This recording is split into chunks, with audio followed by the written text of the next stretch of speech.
Hello, I'm going to show you a material which uses information stored in vertex colours of meshes and allows you to paint interesting variations in material so that it shows different textures depending on the vertex colour.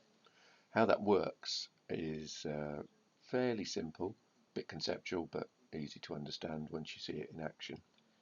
So I'm here in the vertex paint area of Unreal, and I'm just about to paint this mesh which has been applied to with material that has a vertex color expression in it, and so you'll see the effect anyway.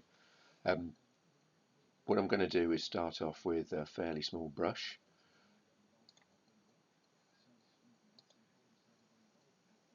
so you can see the little dots of vertices appearing under my cursor as I roll the brush around. I'm just going to size the brush up just in case my recording software is putting a highlight on the cursor which stops you from seeing it. So you can see some dots now. These are the places of the vertices of the original mesh. I want to make sure that the strength is fairly high. There's not really any point to having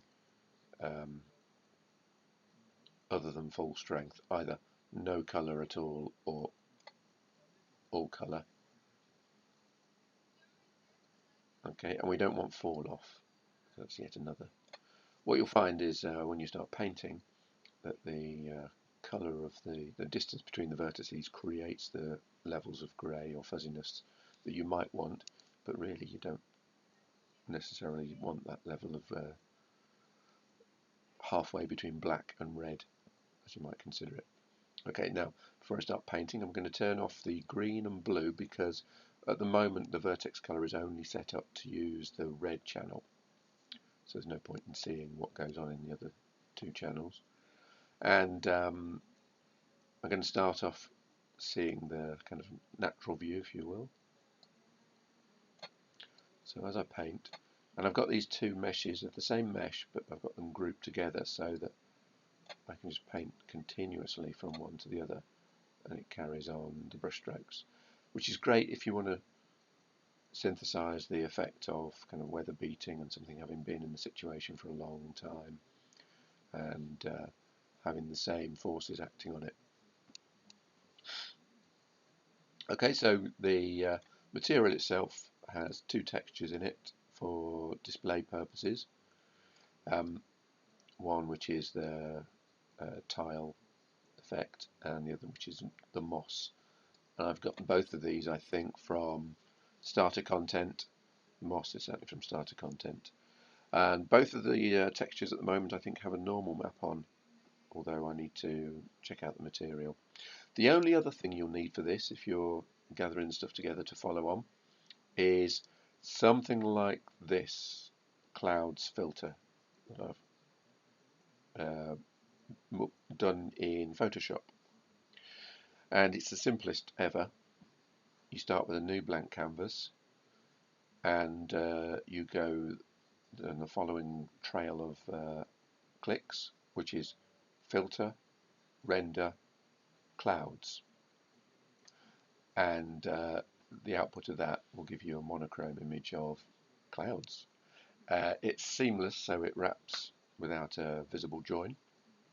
And the thing that makes mine different from that, which you could do as well, is I rotated the red channel and I flipped the green channel so that they don't sort of coincide. And you know that if you've got a white pixel, it's made out of all red, all green, and all blue, and that's how the initial image works. But if you want it something like this, this image is quite economical because we can use each of the channels as a kind of variation provider. So you can see a very square, of course, natural geometric organization of vertices, and then you can see a nice natural looking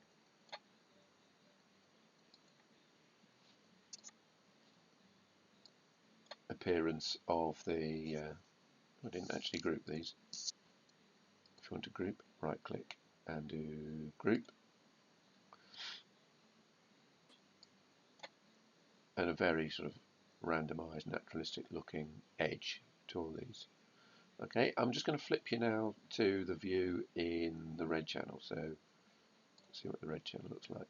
And you can see there that we've got these quite fuzzy edges, but there's a kind of guiding geometric rigidity to them, and that's not being reflected in the way that the texture actually appears. And I'll just show you some painting, see what it looks like when it's dealing with the red channel. So it's quite a different effect generated by the material setup. Okay, so I'm going to show you now the material setup and then break it off and rebuild it so you can see how we get to the end position. Okay, so in the material setup I've also got a couple of normal maps for each of the textures, and this effect really works well if you've got a normal map to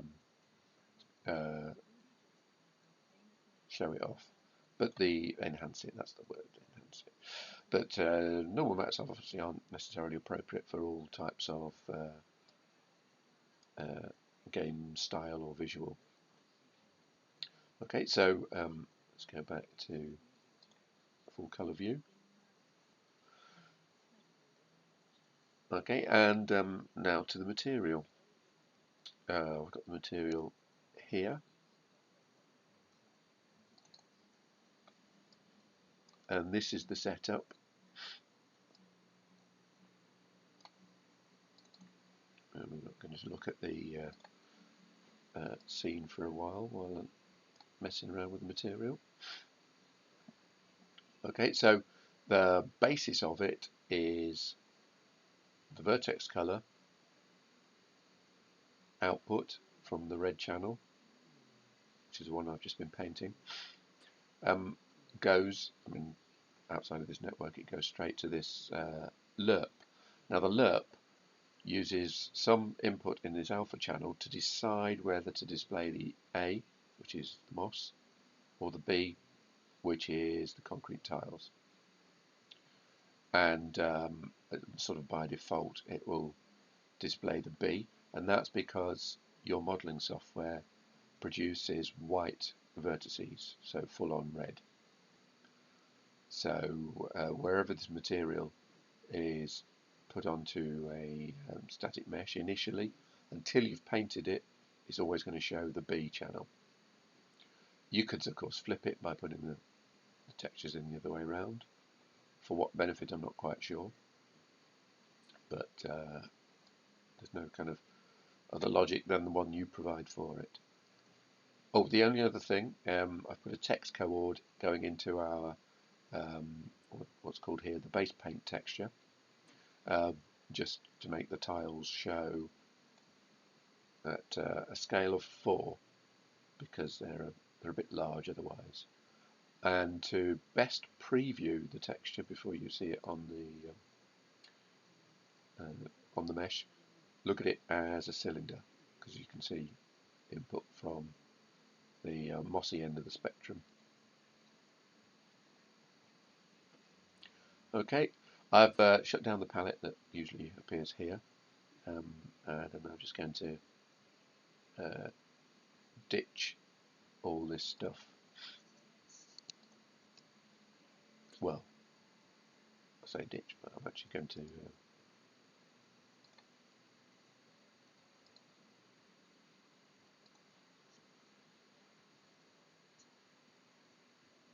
disconnect these and move them out of the way so I don't have to load them up in again, or find them. Okay, so I'm just going to push those out of the way. They're not part of the action at the minute. And then I'm going to delete everything else apart from what's specifically needed to run the texture.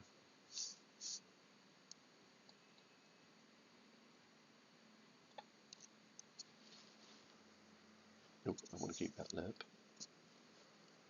delete everything else, and then I'm just going to take the feed straight from the vertex color.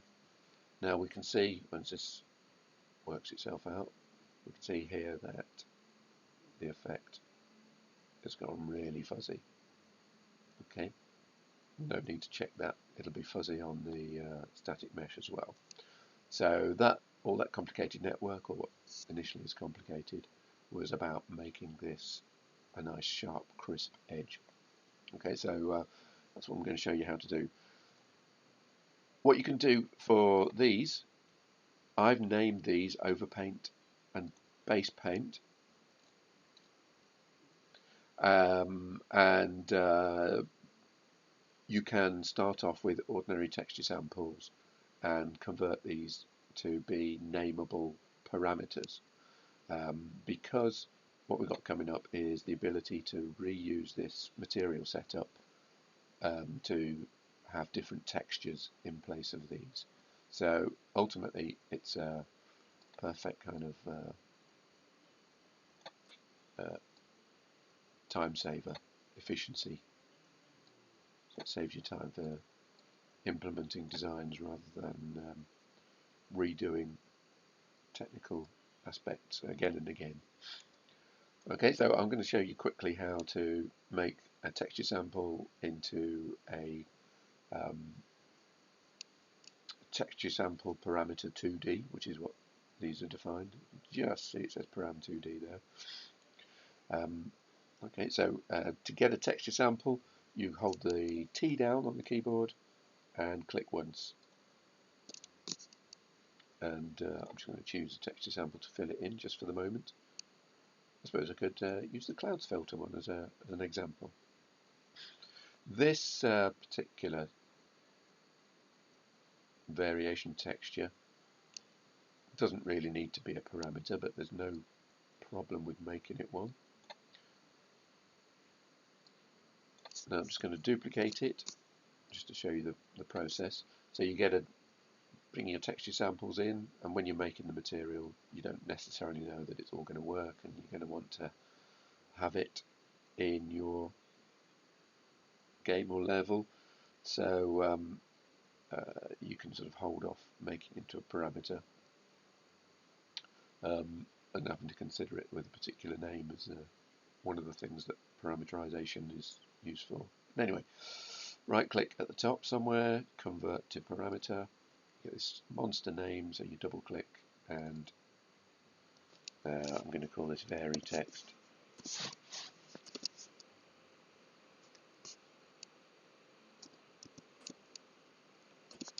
Texture, just in case we've got some objects coming up in the game that have so that's the difference really. It behaves exactly the same, you've got the same inputs and outputs, but it's just this is a name parameter and then becomes a modifiable aspect once we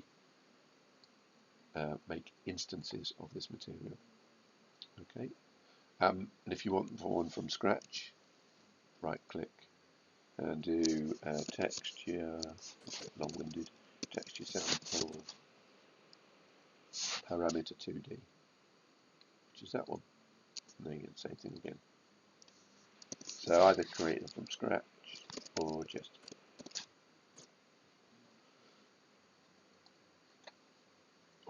convert a texture sample. Either way is just as good. Okay, so that's enough of that. We got that for later. If you somehow got bored or you had a specific map that you wanted to put in here, there is a very simple way to adapt this for use with a mapped texture. So if you had a UV template to use as your base paint and your overpaint, obviously the overpaint would be substantially similar to your base paint, because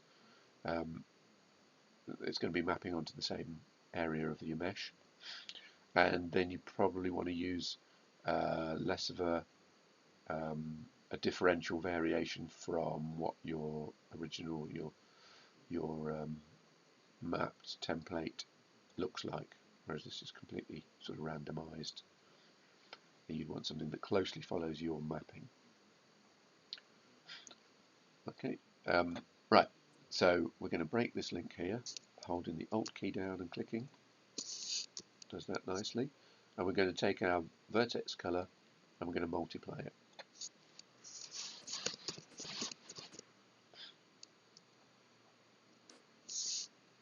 Okay, and we're going to take the red, this is arbitrary, the green or blue would do just as well out of this cloud's texture for this particular calculation. And then we're going to multiply again.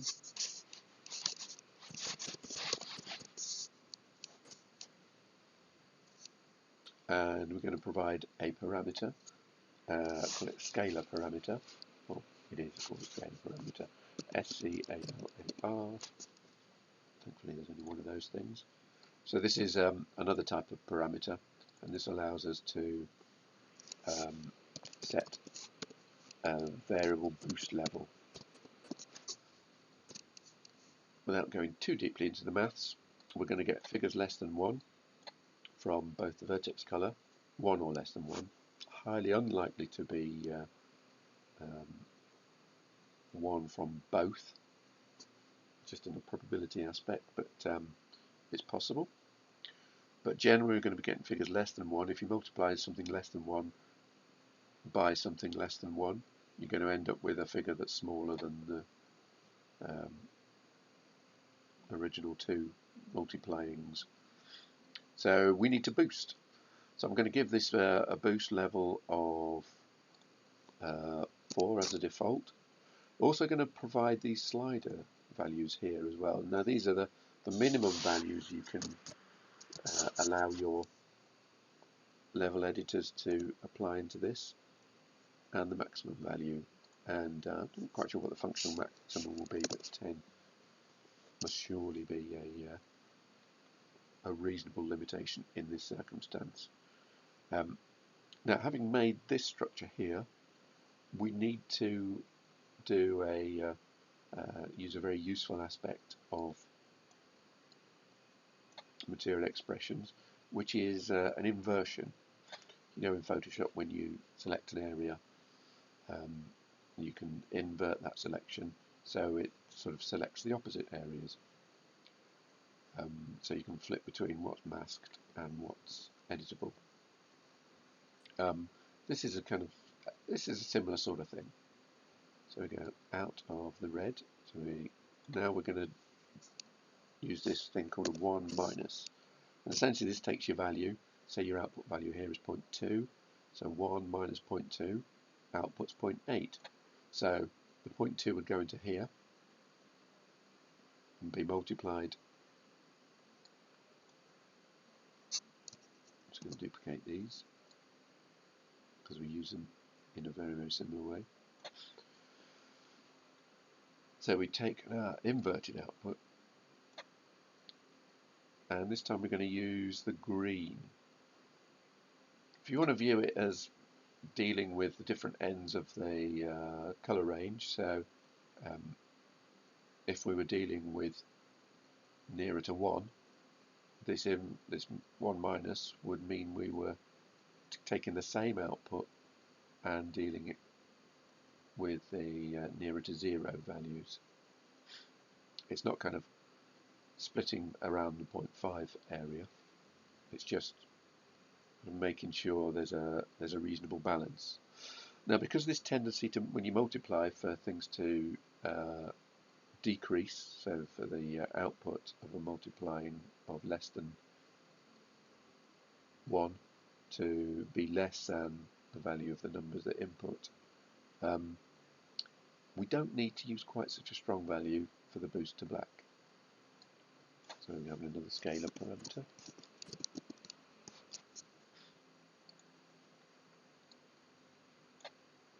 Okay, this will make a lot more sense once you see it in action. I'm going to give the scalar values a limit of 1 and let's say 10. There's a circumstance where maybe you could use a very boost black this should be. So we've done boost black, boost white, and boost black. So this is boosting the dark areas, but obviously it's not boosting quite as strongly because it's only a 2. Okay, these done. Move these a little bit closer together. And we're going to add them together. Oops. Stop your wires from crossing. So we add these two. And then I'm just going to lazily duplicate this because we need another add. We need to add the vertex color input back in. Because it's been kind of boosted by numbers, it's been significantly varied by the clouds texture. So we need to kind of feed back the original source back into the mix just to stop it from becoming too strongly randomized and not really in touch with the original.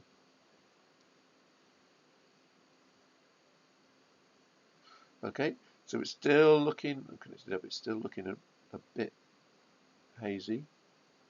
Was there something not quite right going on there? What's that? Oh, I know what it is. It's the thing we're about to fix up. We're getting this blue here because the this B texture is actually overcooked. So we've got some, maybe some less than, can't have any less than zeros, but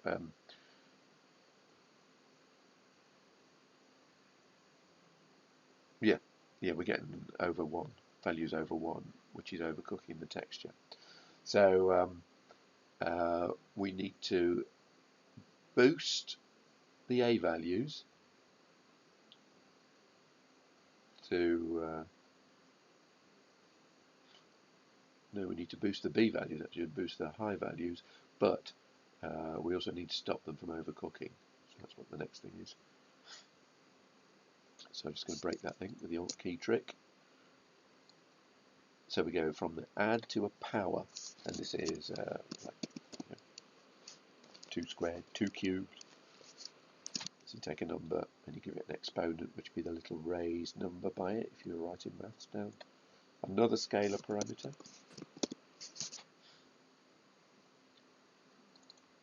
And we're going to call this one power boost.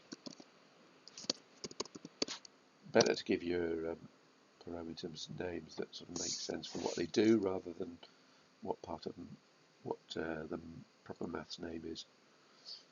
It'll help you a lot when you come to this, back to this in a couple of weeks' time after having not used it before.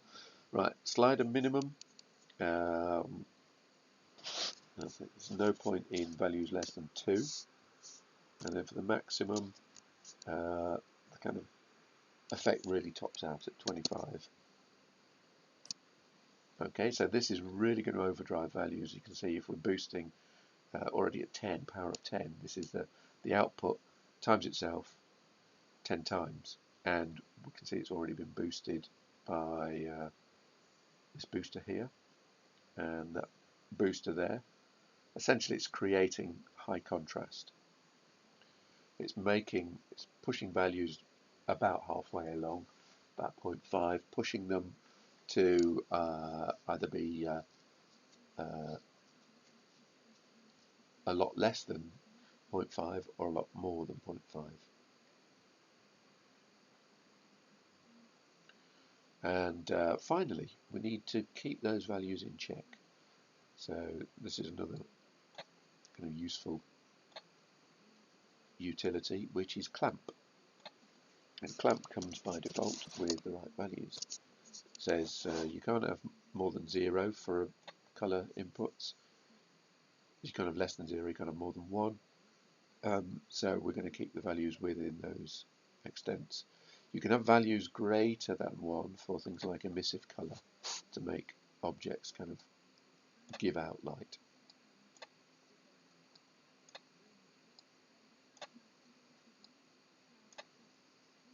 Okay, so that's the finished setup with a good set of end values.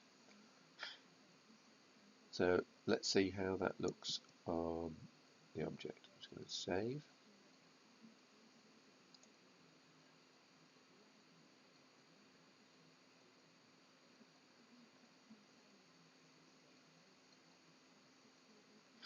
Okay, and it's looking a lot better. That's it.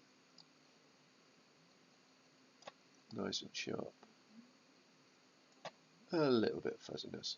And you can go up from 10, about 15. Values above 15 show a minimal increase in effectiveness. And here's the show on our object, so looking pretty much like it was back first. The real value of this, of course, is to be able to take this master material and generate variations of it. So rather than take the master material and make the variation of it now, I'm just going to hitch in the normals to enhance it a bit, so you can see the value in that. I poked them down here. Now, good news is you don't need to replicate the whole setup, you just need to provide another lerp.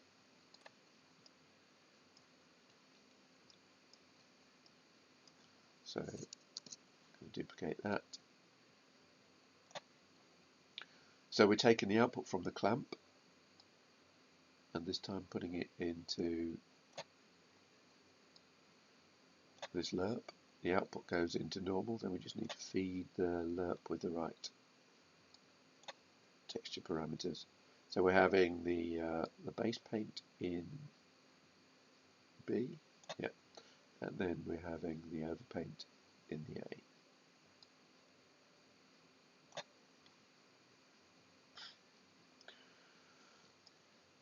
Of course, I should show you this the other way around. Should make the instance first to show you that every time you modify the master material, the instance gets those new parameters that you can change. But this will make it a little bit quicker. I'm going to save this. Okay, to make an instance material is very, very simple. So we right click on an object and do create material instance. You accept the name and then go into that and see what changes you can make. So we've got here listed our parameters for the base colors, the normals, and then our scalar parameter values here. And you can leave some of them locked if you ultimately don't want to faff about with them. For instance, if you get good effect for varnished wood, but you want to use different wood shapes, some maybe like floorboards, some for map textures, where you'd need maybe different text coords settings, make those into parameters as well. And in this case, say we would maybe want to change these concrete tiles into quite a different texture, all told. The problem, if there is with this, is I've got normal maps nailed into here.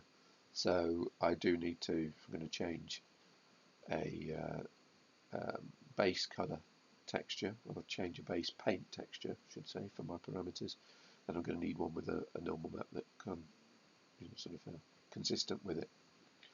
But I could change the moss texture into something else, but use the same moss normal map, because that's more randomized. So let's see how that goes. Let's see what else we can have instead of moss. Let's put some gravel in it. Completely inappropriate, but instant change. Okay, let's take the power boost here and change that down to 5, make it a bit fuzzier.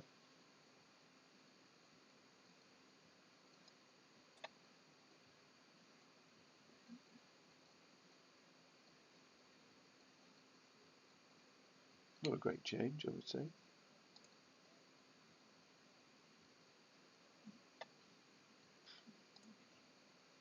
Then if you want to overpower the white end,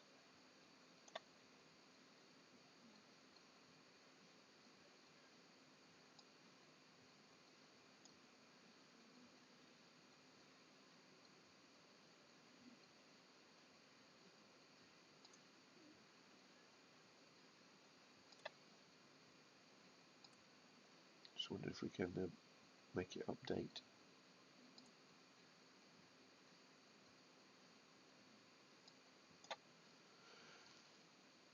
Doesn't seem to be reflecting the changes. Oh yeah, there we go. So as I'm sliding this, you can see on the update. Quite gratifying actually.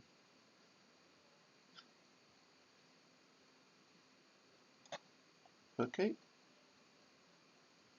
So it would be just a matter of switching that into either the specific instance you're using, a specific instance of mesh you're using, or putting it on as the material for the mesh as a whole. Okay, that's all for now. Thank you for watching.